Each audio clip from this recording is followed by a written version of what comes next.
Beaucoup plus sportif. Vous pouvez être très proche, hein, parce que là, je pense qu'on sera en tout petit comité.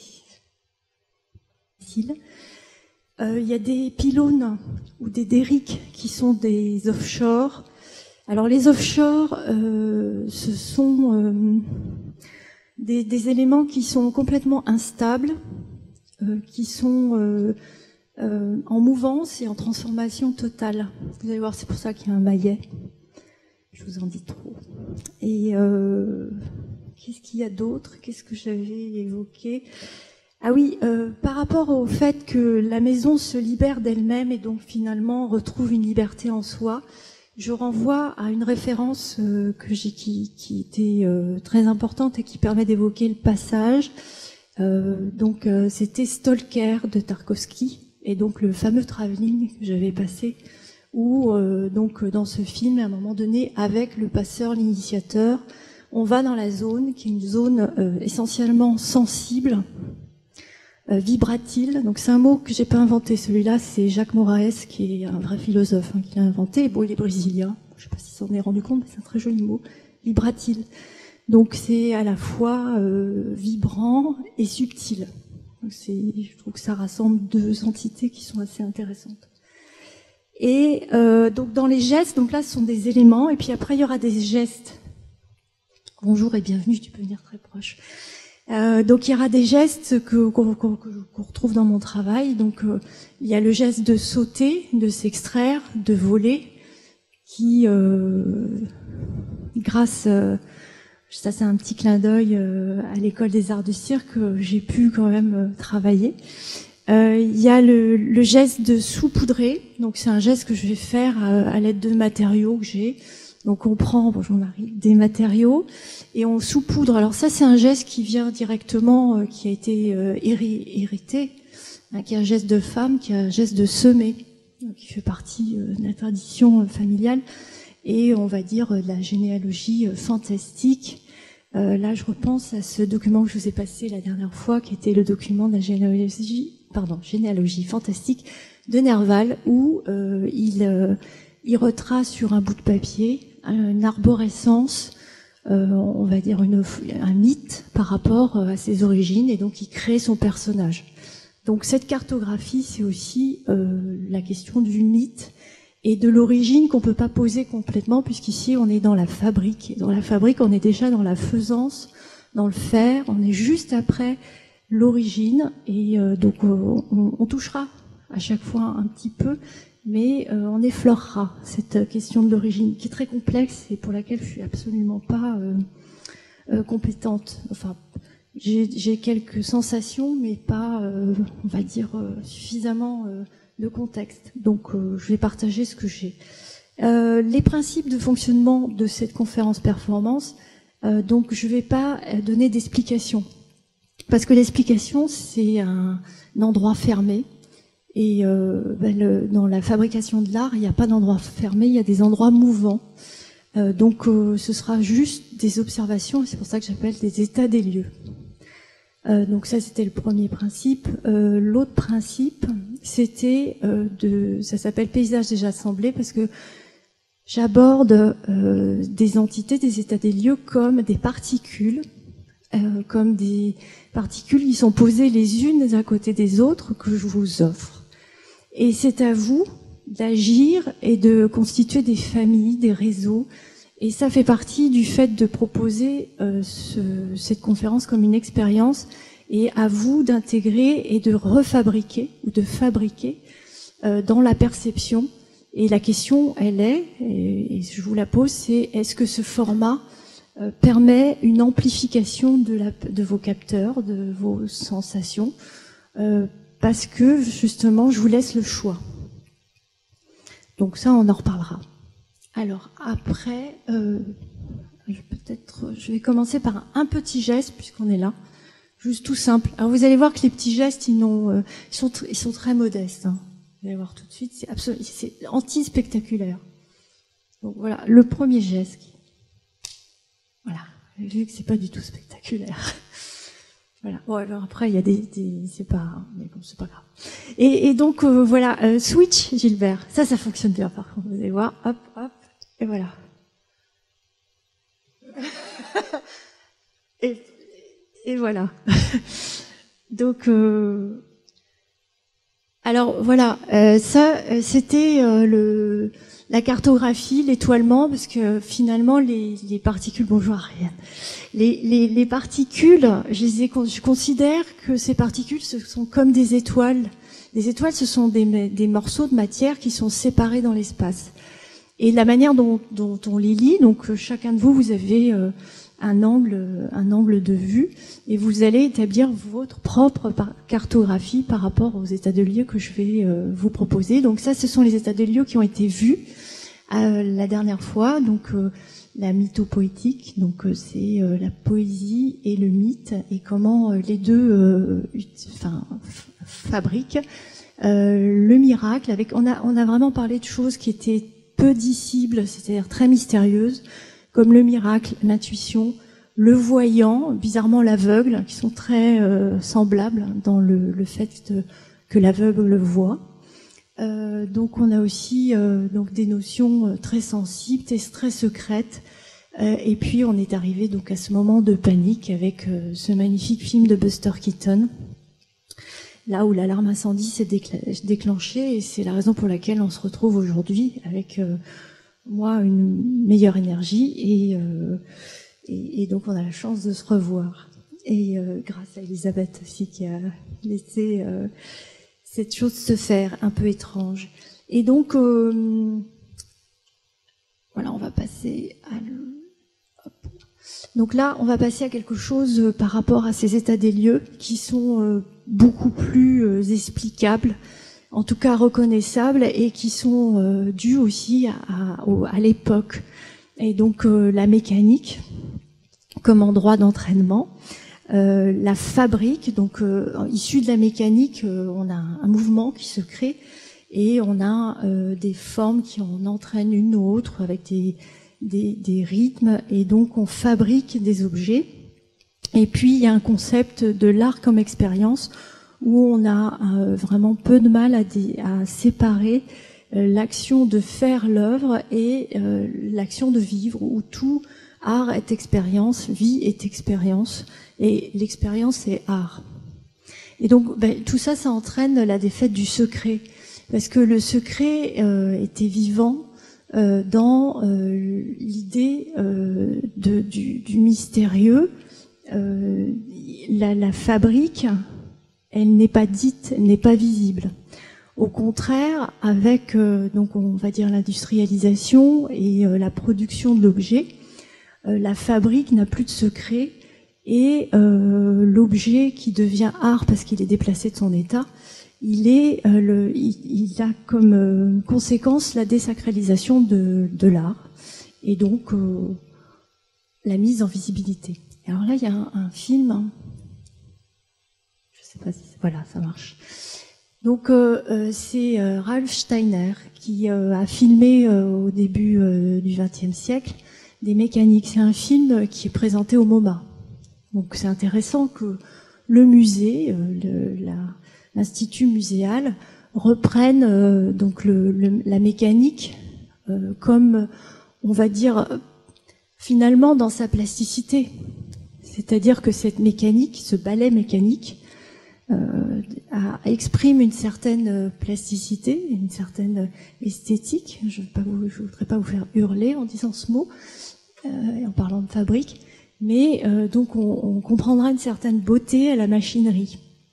Et donc là, on peut le regarder hors fonction, et on appréhende l'image pour ce qu'elle est, un peu comme hypnotique, un petit peu comme le film de Marcel Duchamp, ou les recherches, je sais plus, mais ça va revenir. Donc je vais essayer de m'installer. Voilà.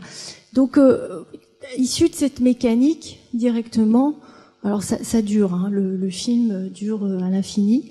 et on voit les rouages, les entraînements sous diverses... Là, c'était une commande en réalité pour les chemins de fer aux États-Unis. Ce film a été fait à l'origine pour ça, et ensuite a été repris, diffusé comme un témoignage d'une imagerie presque abstraite et d'un détournement. Et là, j'arrive directement sur une œuvre de Tinguely.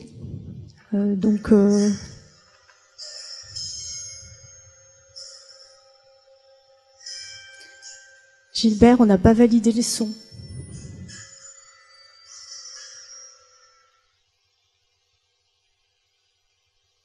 Ah, ça s'appelle un Larsen. Et alors là, c'est un témoignage que j'ai trouvé donc sur Vimeo et qui est donc Marcel Duchamp qui parle de bonjour chers étudiants et merci d'être ici. Donc il parle, je vous laisse l'entendre. Donc c'est en anglais, donc c'est bien parce que Marcel Duchamp il parle un peu comme Maurice Chevalier, il a un accent pas possible.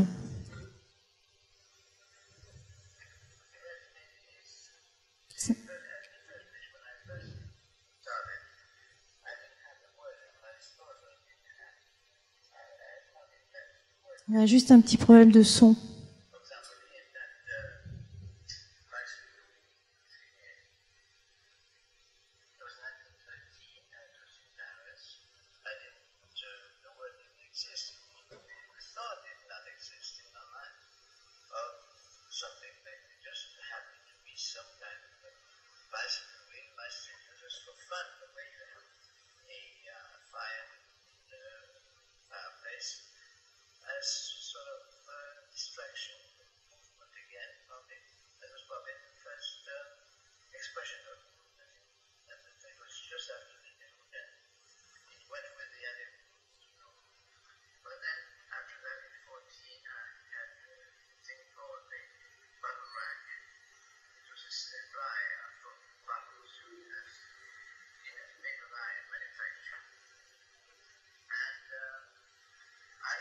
And that's what the definition of a ready-made is. The choice of the artist is enough to transfer it from a functional or industrial form into supposed to be aesthetic, but very much very different from aesthetic in general.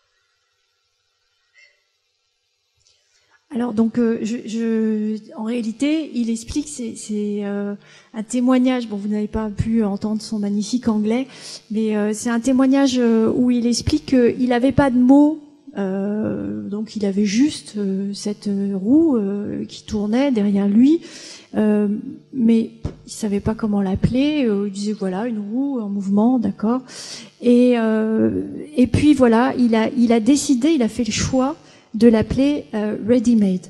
Donc c'est intéressant parce que là on note aussi par rapport à ce qui se passait le pouvoir de l'artiste, c'est-à-dire que le pouvoir, quand l'art se désacralise, l'artiste devient en soi complètement responsable de cette création et il décide d'appeler le ready-made avec ce nom qui fait donc un acte dans l'histoire, qui révolutionne aussi l'histoire de l'art et la proposition d'une œuvre, et qui pose la question qu'est-ce qu'une œuvre. Donc l'œuvre ne participe plus de la fabrication, d'un savoir-faire, d'une intégration culturelle de divers éléments de connaissances, mais d'une action, d'un déplacement, c'est-à-dire un objet usuel, banal, qui est déplacé et l'artiste décide d'en faire œuvre. Alors il décide d'en faire œuvre, après la question est posée, dans les lieux de monstration, est-ce que les lieux de monstration, muséaux ou autres, font que l'œuvre devient œuvre? Enfin, tout ça, ce sont des questions de fabrique d'œuvre. Et là, elle ne réside pas dans le fait de rassembler, de fabriquer, mais encore une fois, dans un déplacement, un glissement qui fait que l'œuvre existe parce qu'elle a été décidée par l'artiste. Donc voilà, je trouvais ça intéressant, c'est dommage que vous ne l'ayez pas entendu. Mais voilà, je pourrais le poster. Et après, peut-être qu'on peut faire un petit switch avant de passer à John Cage. Alors, normalement, j'aurais dû avoir un micro HF ou serre-tête, un truc de spectacle au Palais des Glaces pour faire des choses plus amples, mais ça n'a pas été possible pour cette fois-ci. Donc voilà, switch. Donc là, on va juste faire quelque chose de absolument pas impactant, hein, je continue de vous dire. Donc c'est, en réalité, l'hélicoptère marche plus, donc je suis obligée de faire marcher. Donc ça, c'est un vol d'hélicoptère. Donc voilà, c'est un petit vol d'hélicoptère. Donc c'est une traversée. Elle n'a pas encore le bras assez souple, mais on va y arriver. Non, c'est simplement, il y a des trucs derrière. Voilà, c'est juste une traversée. Et alors, comme je suis partie sur je vais quand même, je peux pas résister, faire un petit coup de sèche à cheveux quand même. Voilà. Ça commence.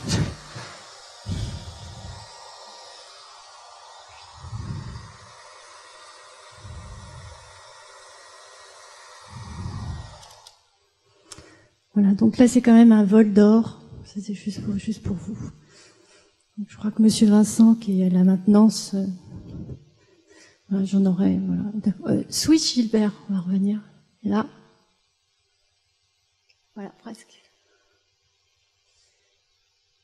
Et donc là on est avec John Cage au tout début dans une émission qui s'appelle I've Got a Secret, donc je ne pouvais pas ne pas le prendre, comme on est dans le secret de fabrique, secret, voilà, il y a parfois des relations un peu littérales. Et alors il présente une pièce sonore, et il dit que c'est de la musique, et alors il présente cette pièce sonore dans un contexte complètement décalé, puisqu'on est c'est une émission de télé très populaire, où on vient présenter donc c'est un peu comme son animal de foire. Et donc là, je vous laisse. Donc ça parle un peu anglais. On n'a toujours pas de son, mais je pense que.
I will hit them every time I turn them on. They're supposed to turn them on. Well, now let me say this. The audience doesn't know what we're talking about. Okay. Let me say this. That Mr. Cage has consented to Peut-être vous n'allez pas comprendre plus. Not as it was written, because a few hours before airtime, a jurisdictional union dispute arose between two unions as to who had the jurisdiction of plugging in the 5 radios.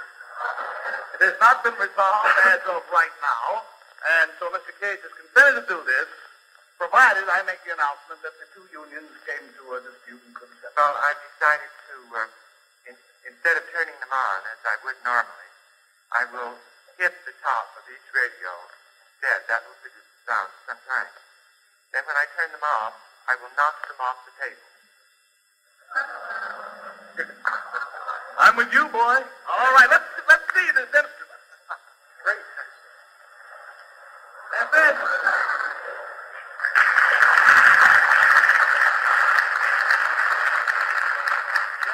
The title of the composition is what, Mr. Cage? Water Walk, because it contains water and because I walk during its performance. That figures, doesn't it? Now, also, two things I want you to notice. Over here, Mr. Cage has a tape recording machine, which will provide much of the, will you touch the machine so we can know where it is, which will provide much of the background. Also, he works with a stopwatch. The reason he does this is because these sounds are in no sense accidental in their sequence. They each must fall mathematically at a precise point. So he watches his watch as he works. He takes it seriously. I think it's interesting. If you are amused, you may laugh. If you like it, you may buy the recording. John Cage and Water Walk.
Ça dure.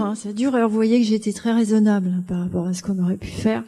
Donc tout ça est très construit. C'est effectivement les objets sont détournés, mais il y a une vraie construction du rythme et du temps et du filage de la performance et donc de la fabrique de la musique. Et je vais demander à Gilbert de switch. C'est trop tentant quand même, ça donne quand même envie de faire des trucs. Donc voilà, je pensais qu'un petit peu de...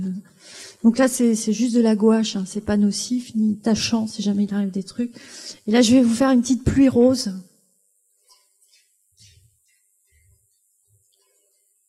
Alors c'est un peu agressif comme pluie, mais hop, on va... Oh, voilà. Ah bah oui, comme ça. Plus rose.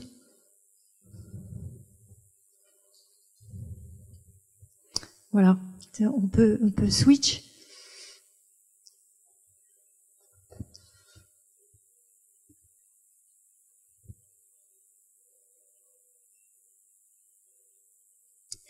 Et donc là avec John Cage, il y a une grande maîtrise, une très grande maîtrise.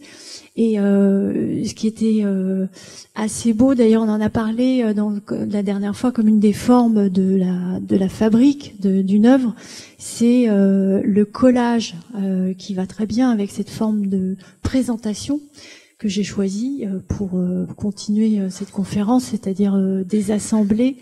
Donc le collage, chacun travaillait, donc il y avait une pièce où il y avait Rauschenberg, Cage et Cunningham, et chacun travaillait dans leur coin, et une fois qu'ils avaient leur pièce, ils se donnaient un rendez-vous et ils assemblaient et il laissait au hasard, donc ça parfois ça se rencontrait, parfois ça cohabitait, parfois c'était à part, où le travail se tournait le dos.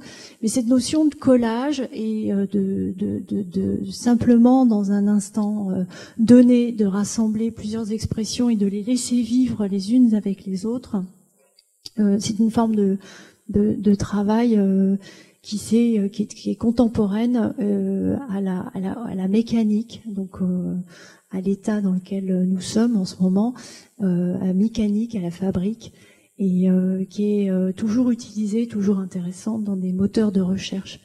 Après, je suis tombée sur ce témoignage de Kandinsky et donc de 1926. Où on le voit dessiner, alors rien à voir avec le mystère Picasso que je vous ai passé la dernière fois. Là, donc peut-être à voir avec une maîtrise. Et là, j'avais envie de parler de Kandinsky pour sa connaissance et en réalité pour cette méthode. C'est-à-dire Kandinsky l'a mis au point dans toute sa vie. Donc vous connaissez tous l'ouvrage Point Ligne Plan, une méthode avec des signes. Et tous ces signes sont identifiés et ensuite il va les mettre dans pages selon des rythmes qui sont extrêmement codifiés. Et là, ce qui est intéressant sur ce document, c'est de comprendre et de vivre, de partager. Et vous allez voir la manière dont il pose ces lignes et dont il dessine l'espace en appliquant cette méthode ces méthodes font souvent école, hein, ils créent des mouvements, ce qu'on appelle des mouvements artistiques. Alors après, ils peuvent être contredits pour pouvoir créer un autre mouvement ou suivis, c'est faire comme ça plusieurs générations d'expressions qui sont issues d'une école. Et donc voilà, je vous laisse découvrir ce document qui n'a pas de son, je me fie encore.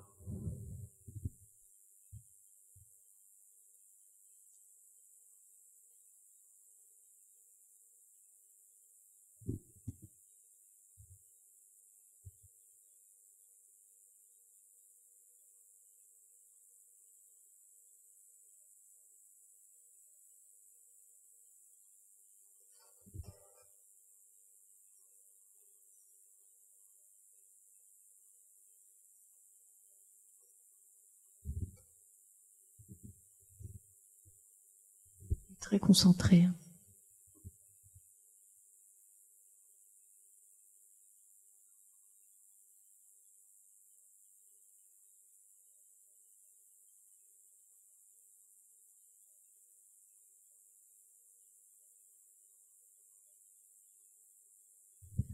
On voit qu'il n'y a aucune hésitation, il sait exactement où il va disposer ses signes et comment les articuler dans la page.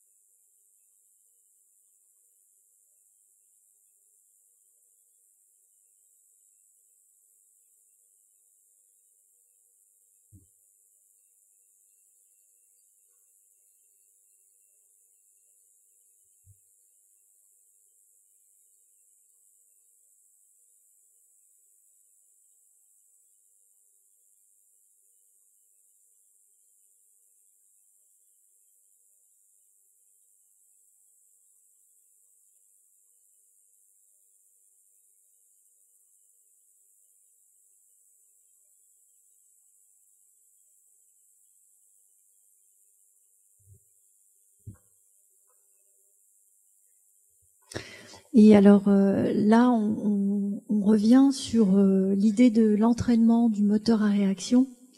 Donc on a parlé du collage comme une forme possible. Et là, avec Fischli et Weiss, et cette pièce, donc le cours des choses, je ne vais pas le dire en allemand parce que j'ai un très mauvais accent. Il y a cette idée qui revient au premier film que je vous ai montré de la mécanique, c'est-à-dire une chose en entraîne une autre, qui en entraîne une autre. Et alors même si ça a l'air cacophonique, c'est comme dans le travail de John Cage, extrêmement bien orchestré. Et alors, avec ce travail, j'aimerais revenir sur la notion, donc on avait évoqué la dernière fois, excusez-moi, je reviens toujours, mais comme c'est la suite, sur le bricolage, en Lévi-Strauss, la pensée sauvage, et donc cette capacité qu'il y a dans le bricolage aussi de l'intelligence du site et de cette capacité du détournement de tout ce qui est dans le contexte. Et là, avec cette pièce, vous allez voir qu'elle est constituée que de matériaux de proximité qui sont donc détournés, réutilisés et qui créent comme ça, on va dire, un décalage entre l'œuvre proposée en action et qui crée une situation aussi cocasse. Donc je vous laisse la découvrir.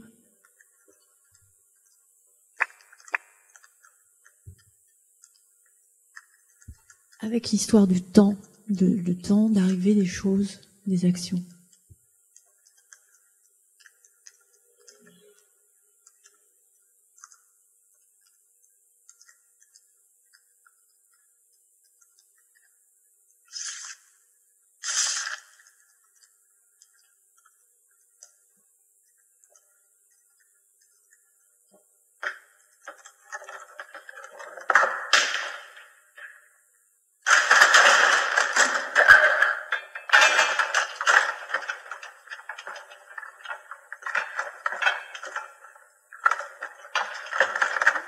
Une certaine ingéniosité aussi.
Un peu de chimie.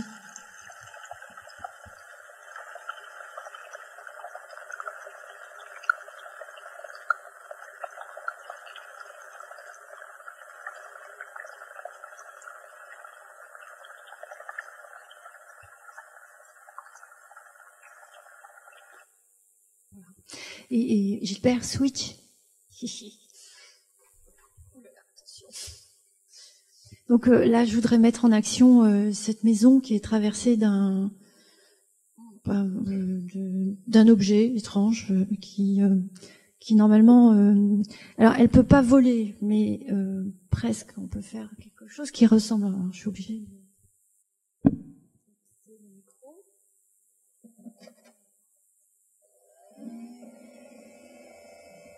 Normalement, elle bouge. Voilà, donc on va la laisser vivre et on va continuer. Voilà.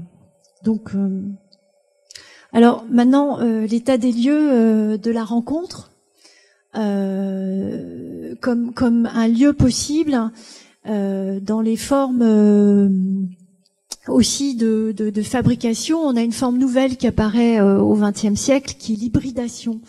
En réalité, l'hybridation, c'est la rencontre de plusieurs formes d'expression.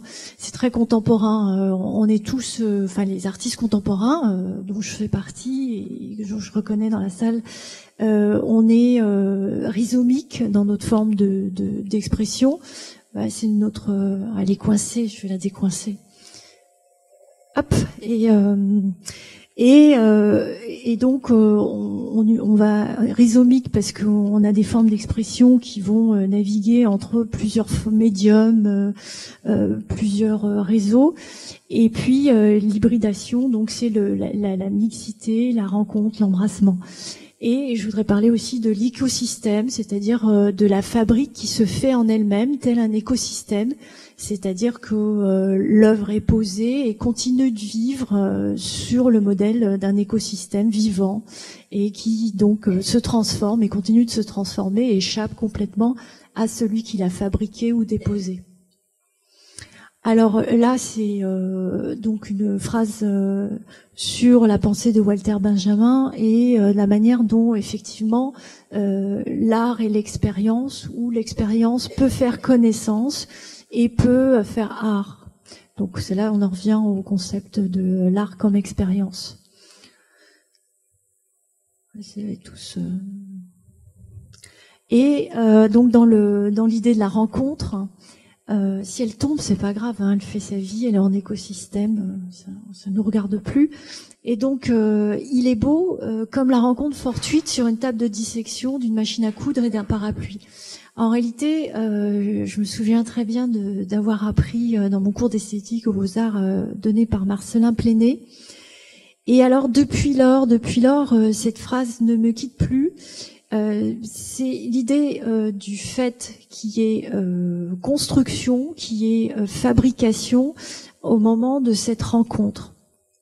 Donc, vous comprenez, il y a une tension extrême là entre la maison qui va tomber et donc ce moment qui va apparaître parce que l'œuvre est peut-être pas contenue en elle-même, l'œuvre est peut-être donnée à voir et existe dans ce moment de rencontre dans un lieu prédestiné comme une table, dans ce cas-là, ou dans l'idée même de cette tension du regard d'une rencontre à l'autre ou à l'œuvre. Donc c'est ce qui se passe par exemple lors d'une performance. Lors d'une performance, donc il y a une action artistique qui se déroule dans vos yeux et elle existe dans ce moment et ensuite elle disparaît. Elle n'est plus présente, elle n'est pas matérialisée. Donc il y avait cette question à poser de la fabrication de l'œuvre, non dans le fait qu'elle existe dans une matière, mais qu'elle réside dans ce moment de rencontre, dans ce moment de regard. Je crois que c'est... Et là, je vais vous passer cet extrait de Lucinda Child, et c'est un très beau moment parce que c'est la rencontre justement de Sol Lewitt, de Philip Glass et de Lucinda Child, et dans une pièce assez extraordinaire qu'on retrouve d'ailleurs, son origine on la retrouve, elle a été faite pour Einstein on the Beach et ça continue. Et je vais faire quelque chose quand même. C'est anti-art contemporain de faire quelque chose, on ne devrait pas. Mais non. Et donc cette pièce est merveilleuse. Elle a été créée pour Einstein on the Beach et elle s'est continuée dans la rencontre avec Sol Lewitt, qui a proposé de mettre cette pièce et cette musique dans une image qui est un de ses dessins. Je vous laisse la découvrir.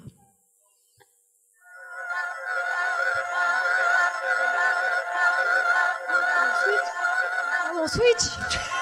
Pardon, j'arrête. Oh là là. Gilbert, switch, s'il te plaît. Non. Merci. Là, d'accord.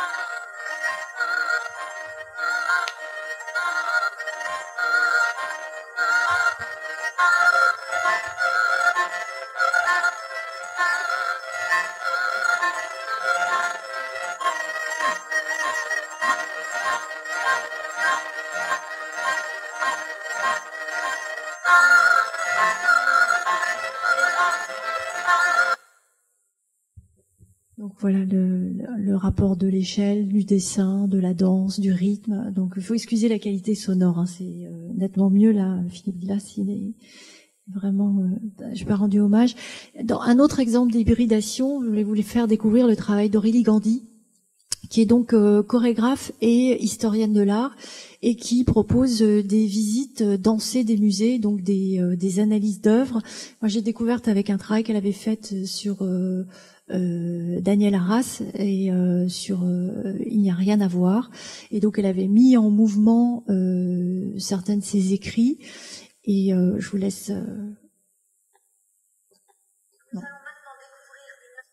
Non, pardon, on va y arriver. Voilà.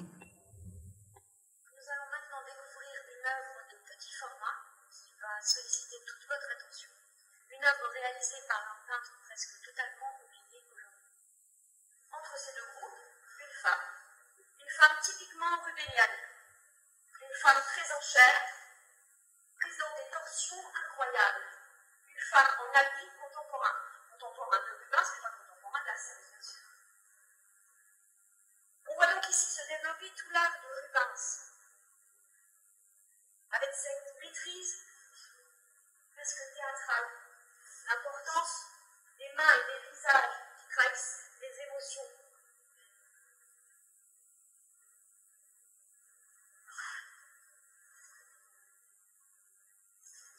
Et surtout cette capacité à créer une peinture persuasive, spectaculaire, où la foi transfigure et s'enveloppe les affres de l'ignorance et de l'incrédulité.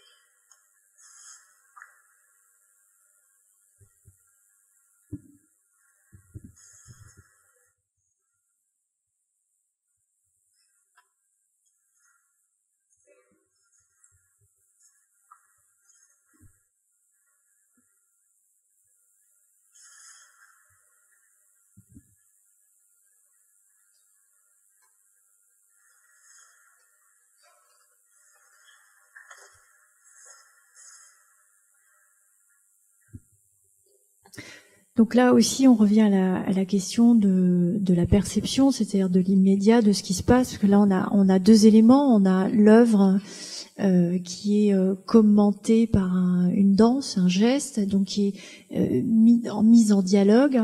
On a la proposition d'Aurélie Gandhi, qui est une visite qui est aussi déplacée de son format d'origine et qui devient une pièce dansée.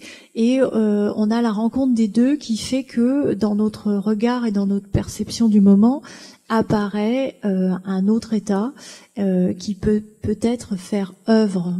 Donc c'est vraiment cette question de ce mot de apparaître de cet endroit qui devient œuvre dans un moment très précis. Donc là, donc j'ai pris un peu au sens littéral un travail de Michel Blasi sur l'écosystème. Donc Michel Blasi travaille sur la moisissure et il fait des installations qui continuent à travailler de soi, c'est-à-dire il propose des aliments putrescibles ou des micro-organismes qui vont pendant l'exposition continuer à évoluer, grandir, se disperser et donc qui échappent complètement à celui qui l'a déposé, c'est-à-dire à l'artiste, et qui continue tel un écosystème. Alors là, il s'agit, vous avez reconnu, de pelures d'orange qui sont accumulées les unes sur les autres et qui, par strates, finissent par se décomposer et créer, on va dire, une autre matière vivante, un microsystème. Alors, je ne pouvais pas ne pas parler, des états des lieux de création, sans parler de la notion du temps. Et alors cette phrase de Walter Benjamin est extraordinaire puisqu'elle fait converger effectivement le futur et le présent. Alors elle fait converger d'une manière explosive dans l'instant présent. Et là, c'est en lien direct avec cet endroit de la perception qui est dans l'instant présent, qui rassemble effectivement tout ce qu'on est de notre passé et de tout ce qu'on peut sentir de notre devenir. Et cette perception, elle réside bien dans cet instant présent. Et la réalisation, la fabrique d'une œuvre peut aussi être concentrée dans cet instant présent. Alors dans les temps de fabrication, il y a des œuvres qui se sont fabriquées sur un temps de vie. Il y a des œuvres qui sont tellement impliquées dans la vie, qui sont une histoire d'amour. Et là, je voulais parler donc du travail de Marina Abramović et de Ulay.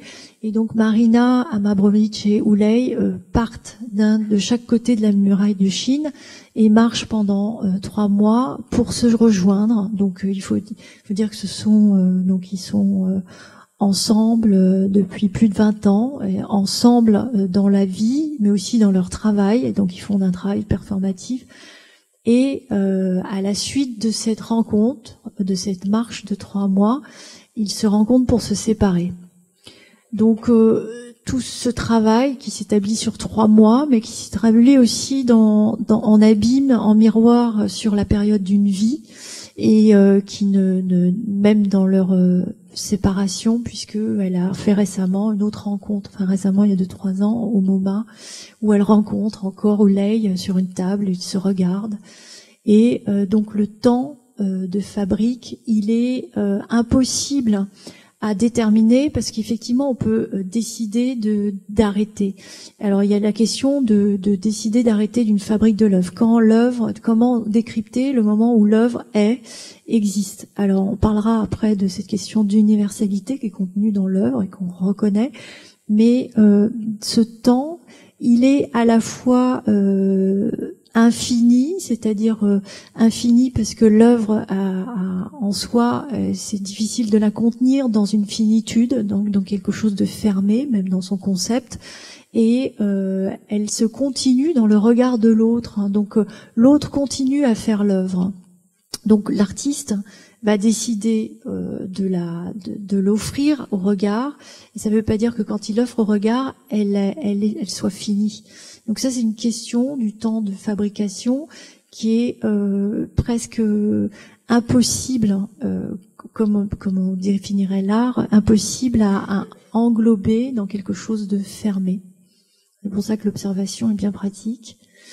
Et alors, l'état des lieux, où est l'œuvre? Donc ça, c'est quelque chose, avant d'aborder, j'aimerais bien qu'on fasse un petit switch.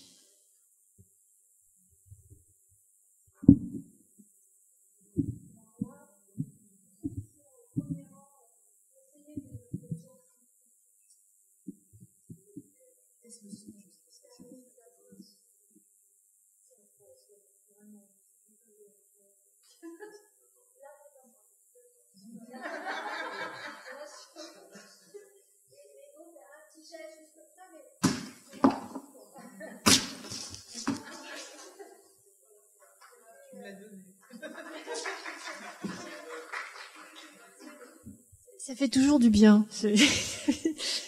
Alors, c'est pas forcément violent, hein. C'est juste, voilà, c'est juste gratuit. C'est complètement gratuit. Donc, l'état des lieux, où est l'œuvre? Donc, où est l'œuvre? Et je propose que l'œuvre soit dans la part de l'autre. Et alors là, je vais essayer de rebaisser le son parce que c'est terrible. Je voulais citer cette phrase, l'enroulement du visible sur le corps voyant, du tangible sur le corps touchant. C'est un effet de retournement. Il concerne d'abord le regard, il concerne tout ce qui fait l'abîme du tableau. Alors là, il s'agit effectivement d'un tableau. Ce qui fait que, lorsque nous croyons voir un tableau, nous sommes en fait regardés. Et alors, pour illustrer, les Ménines, c'est vraiment le tableau qui illustre et qui pose la question de où sommes-nous en tant que regardeurs. Et là, le peintre, il nous met, sommes-nous vraiment existants en tant que regardeurs face à cette peinture, puisque le reflet de ce couple dans ce miroir, etc., etc. Donc, il y a vraiment cette question de l'existence de l'œuvre, de sa perception et aussi de l'existence du regardeur, comme qui perçoit quoi et qui fait exister l'autre. Donc dans un tout autre registre, mais alors vraiment complètement différent. Là, on fait un grand écart, mais je trouve que c'est intéressant d'avancer par collage. Je voulais vous présenter un travail de Dumb Time. C'est un groupe japonais qui n'existe plus malheureusement, qui s'est dissous.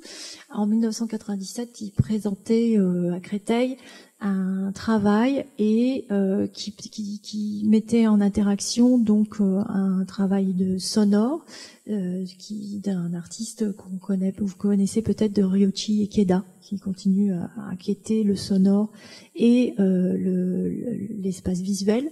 Et donc là, dans le côté apparaissance, c'est de la manière dont on peut continuer l'image qui nous est mise dans l'obscurité, et comment dans cette discontinuité on arrive quand même à percevoir, et même autrement à ouvrir une troisième dimension, cette fameuse troisième dimension qu'ouvrait Gilles Deleuze quand il parlait du cinéma. Voilà, j'arrête de parler, je vous passe. Switch. Pardon. Ah, l'émerveillement. Pardon Gilbert, j'ai obligé de te dire qu'il fallait switcher. Excusez-moi, hein, vous avez compris que je suis un peu désordonnée. Voilà. Hop.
À l'infini.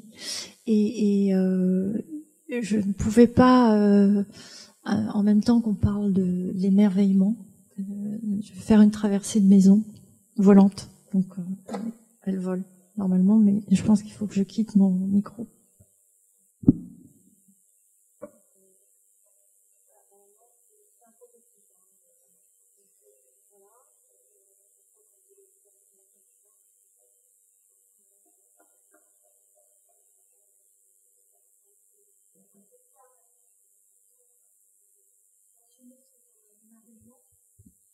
Switch Hilbert.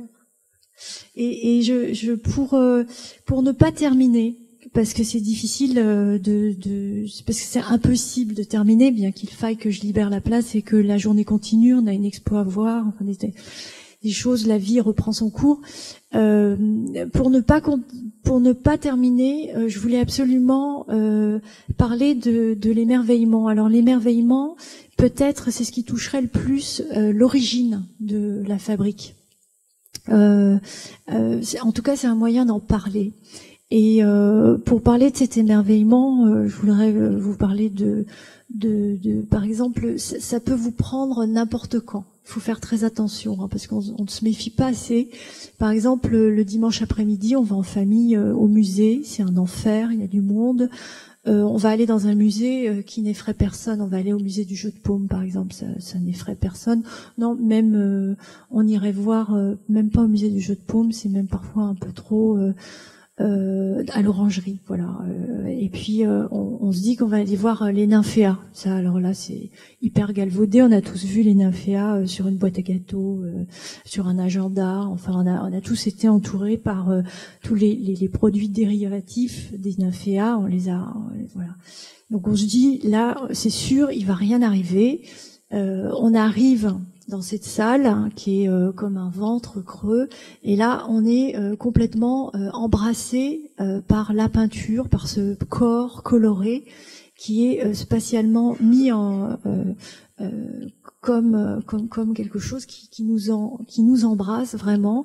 Et il propose d'ouvrir sur le ciel, et donc cette ouverture vers le ciel permet, même s'ils ont rajouté un peu d'éclairage artificiel, permet d'avoir un changement permanent de cette perception de la couleur. Donc on est dans un endroit où il peut se passer un moment d'émerveillement par surprise. Et donc ce que je voulais vous dire, c'est que l'émerveillement, c'est vraiment quelque chose qui peut nous surprendre à tout moment et qui nous dépasse, qui nous transporte, qui nous inverse. Et on revient à cette histoire de rencontre, c'est-à-dire que ça peut arriver à des endroits auxquels on n'attendait pas du tout. Que ça peut arriver devant un watteau, comme ça peut arriver devant une installation de Bill Viola. C'est quelque chose qui d'un seul coup nous prend, nous renverse et nous met à l'extérieur de nous-mêmes. Cet émerveillement. Enfin, en tout cas pour moi, c'est ce qui a fait que je suis devenue artiste. Je ne savais pas ce que c'était, je ne savais pas ce que je vivais, mais en tout cas, je savais que cet endroit-là me fait encore tenir en tant qu'artiste. Et croyez-moi, quand on est artiste, on n'a pas beaucoup d'endroits qui nous fassent tenir, si ce n'est cet endroit-là. Parce que l'émerveillement, on le vit pas dans l'atelier, quand on est en fabrique de son propre travail. Ou alors, faut être très narcissique. Enfin, moi, je le souhaite vraiment d'y arriver un jour. Hein, ça me fera des vacances, mais ça n'arrive pas. C'est quelque chose qui arrive dans la rencontre d'autres œuvres et qui permet.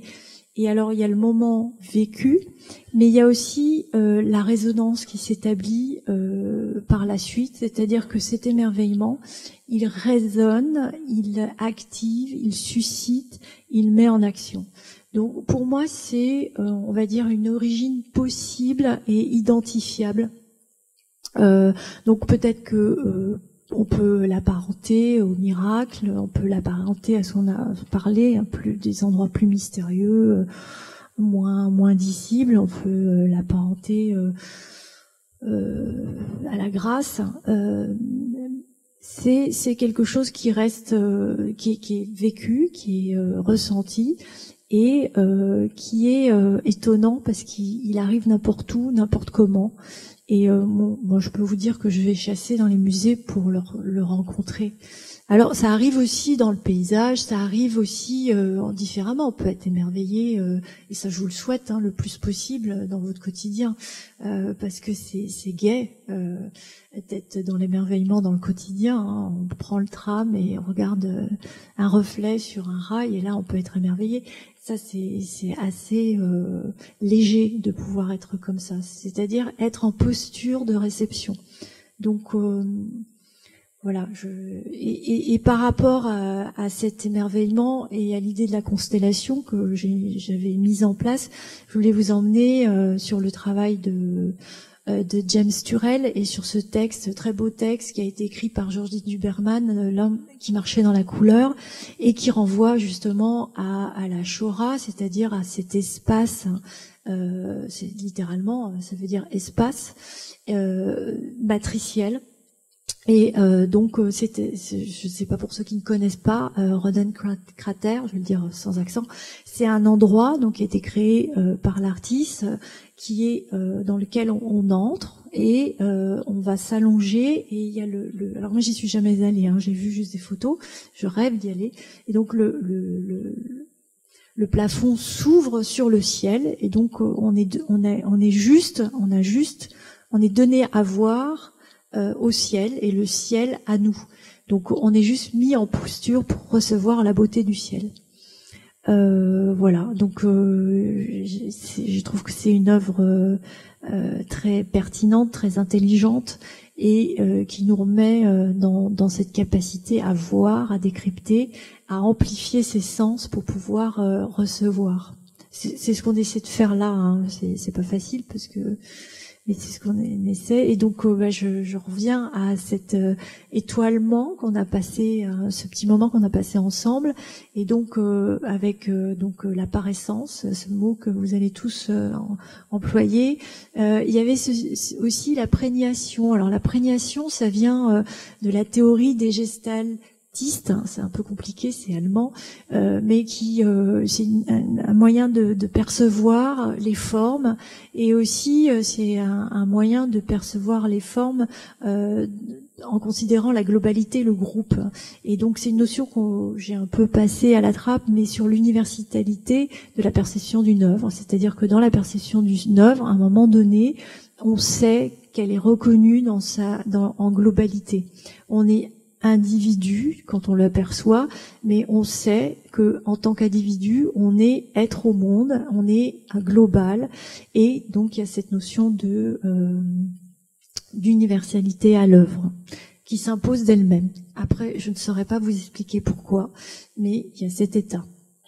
Voilà, parler de la rencontre, de la connaissance, de la temporalité, et puis voilà, terminer sur l'émerveillement. Je vous remercie et j'attends vos questions avec impatience.